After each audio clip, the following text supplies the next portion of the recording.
देखो बच्चे, जो बेसिक बेसिक सी बातें हैं ना, उनको फटाफट फटाफट निकालेंगे। जो थोड़ी गहरी बातें हैं उन पे समय लगाएंगे। ओम का नियम आप सभी ने 10th क्लास में बड़े अच्छे से पढ़ा होगा। अगर ये कभी ना समझ में आया हो सकता है आपने बस इतना पढ़ लिया हो कि वी सीधा अनुक्रमानुपाती आई के है, लेकिन इसको फील कैसे करोगे? आओ देखो, पहले सिंपल इसका मतलब क्या है। सिंपल मतलब ये है कि देखो, इतना तो अब आप समझ गए होगे कि धारा जो चलती है किसी भी तार में, वो वोल्टेज के कारण चलती है। अगर नहीं समझे हो तो ऐसे समझ लो कि जैसे पाइप में बहुत सारा पानी भरा हुआ है, ठीक है? अगर उसको कोई प्रेशर नहीं मिलेगा तो पानी आगे नहीं चलेगा। यानी जल जो भरा हुआ है, तो जल की धारा कब बहेगी? जब पीछे से प्रेशर लगेगा। ऐसे ही इसमें इलेक्ट्रॉन तो बहुत सारे हैं। देखिए, धारा क्या है? इलेक्ट्रॉनों का चलना धारा है, इलेक्ट्रॉनों का होना धारा नहीं है। भाई इलेक्ट्रॉन तो पहले से है ना इसके पास, लेकिन वो रुके पड़े हैं। क्यों? क्योंकि उन्हें पीछे से चलाने वाली कोई एनर्जी नहीं है। अब एनर्जी कौन बनता है? वोल्टेज। तो वोल्टेज जब पीछे से लगता है, तो जैसे प्रेशर लगने पे जल की धारा बहती है, वैसे ही वोल्टेज लगने पे विद्युत धारा बहती है। ये बात समझ आती होगी। तो कहीं ना कहीं ये क्लियर दिख रहा है कि यार, जब धारा बह ही वोल्टेज की वजह से रही है, तो जितना ज्यादा पीछे से वोल्टेज लगेगा उतनी ज्यादा धारा बहेगी। तो वोल्टेज किसके अनुक्रमानुपाती हो गया? धारा के। इस बात का मतलब ये है।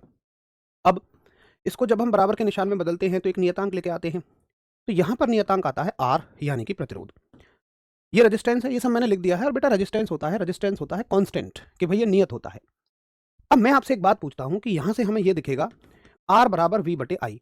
अच्छा, एक चीज और ओम साहब ने जब ये नियम दिया, उन्होंने कहा कि देखो, तुम ये कह रहे हो कि वोल्टेज बढ़ाने पे धारा बढ़ेगी।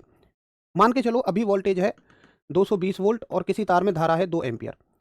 अगर तुम वोल्टेज को बढ़ाकर 440 वोल्ट कर रहे हो, ठीक है, अगर तुम वोल्टेज को बढ़ाकर 440 वोल्टेज कर रहे हो, तो धारा तुम्हारी बढ़ेगी। इसको दो गुना कर रहे हो तो ये भी दो गुनी हो जाएगी, 4 एम्पियर हो जाएगी। तो उन्होंने कहा कि जब ऐसा हो रहा हो, ऐसा तो है नहीं कि 220 से 440 यूं हो जाएगा। भाई 220 से 230, 240, 250, 260, मान लो 10 सेकंड भी लगे, तो उन्होंने कहा कि उस दौरान ताप की भौतिक अवस्थाएं चेंज ना हो जाएं बीच में।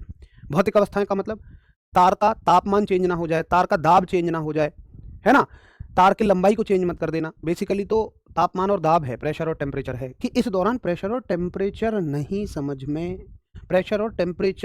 चेंज हो रहा होना चाहिए।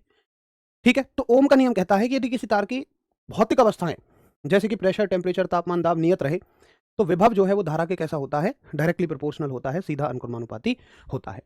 क्लियर है ये बात? यहां तक बताइए। फिर ऐसे नियतांक आ जाता है आर बराबर वी बटे आई। अब मैं आपसे एक सवाल पूछता हूं कि अगर धारा का मान बढ़ेगा तो आर पे क्या फर्क पड़ेगा? आर बढ़ेगा कि घटेगा? जल्दी बताइए।